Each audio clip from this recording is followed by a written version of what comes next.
What did the triangle say to the circle?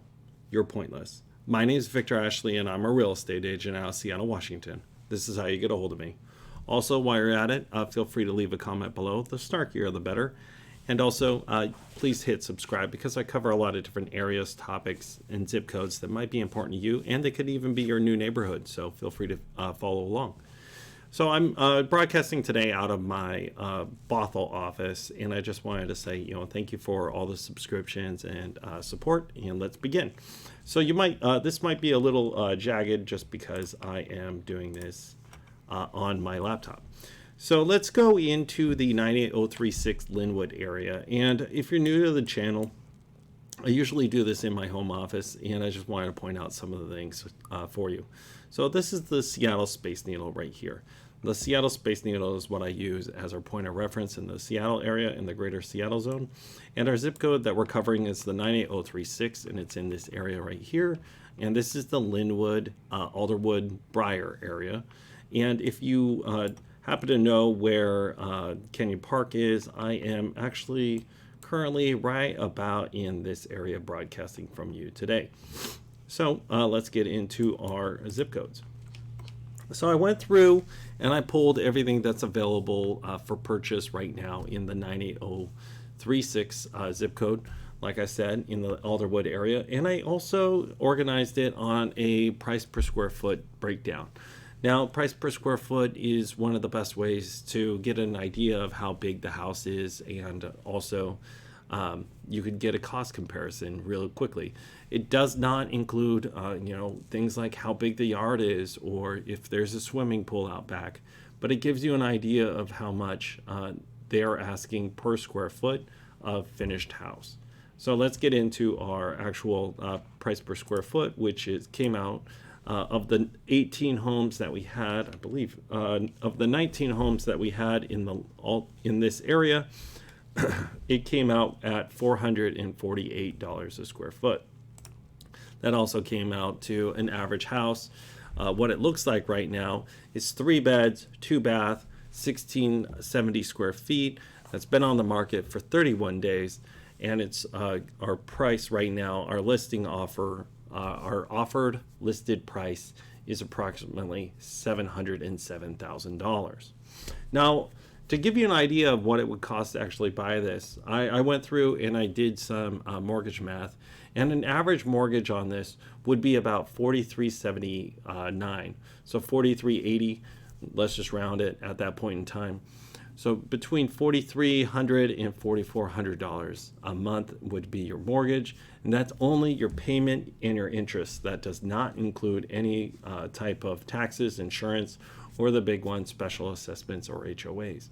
I just want to point that out to you because you still would have more to actually spend on a monthly basis if you are purchasing this house. And again, on top of that, if you purchase this house and now you're looking at, you have some sort of life event and you need to rent it out, you would only be looking to bring in about $2,900 based on the square foot, as well as our price per square foot average for rent in this area is $1.73 per square foot per month, just so you're aware. And that brings our price to buy versus rent at 151%. Now, if you watched my video yesterday, I did a breakdown in a similar area. That's the 98043, and that's right next to this zip code, and it was almost the exact same price ratio to rent. It was 152% in that zip code. Now, on our April 1st through the 15th of last year, there was 18 homes that were actually sold during that period of time. During that period of time, last year, in the first 15 days of April, 18 homes sold for an average of $464 a square foot at $986,000 average. On the market for 6.5 days, 3.5 bedrooms, 2.5 bath, and 2180 square feet. Now, I also did this year just for a comparison, and this was again April 1st through the 15th of this year, and we've only had 6 homes that have completed sale during this time. So we've had only a third of the homes sell during this time, so 70% less homes sold this year than last year. And at the same time, I did notice something that was completely, I didn't expect this, but our price per square foot actually went up by $2. And that actually, when it all evened out, the increase actually went up $4,800 this for this period of time in purchase price. Now, I want to also just put that with a disclaimer because the month's not over. So we do know from my previous videos that I've been doing that actually prices have been going down. But as we can also tell, only 6 homes sold during this time, and that's a slower amount than that's much less than what we had last year. So yes, prices did barely go up, just barely, in this zip code. But in the previous month, for March, I have it pulled up here.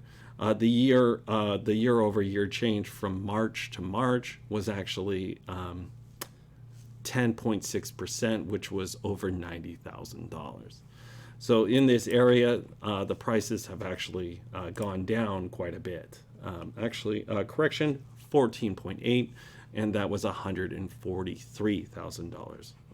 My apologies, I clicked on the wrong button. And again, I'm doing this mobile right now today. So also, I broke down what it would cost if we were to mortgage this average house. If we were to mortgage this average house right now, it would be $6,400.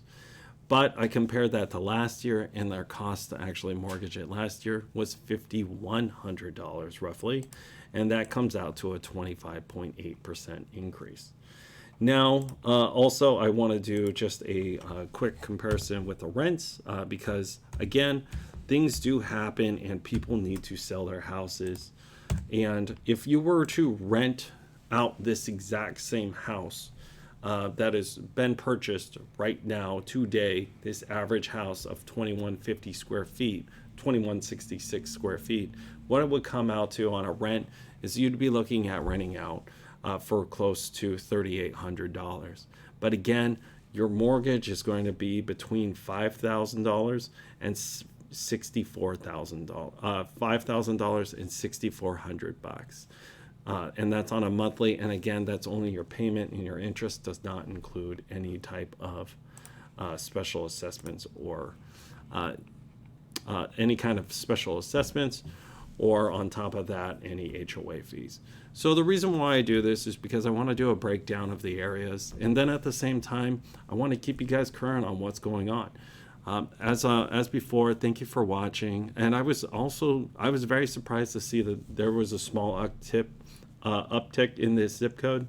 But again, all the other zip codes that I've been tracking we've seen a significant downturn in the first 15 days of April. And again, the month's not over yet, so things can change.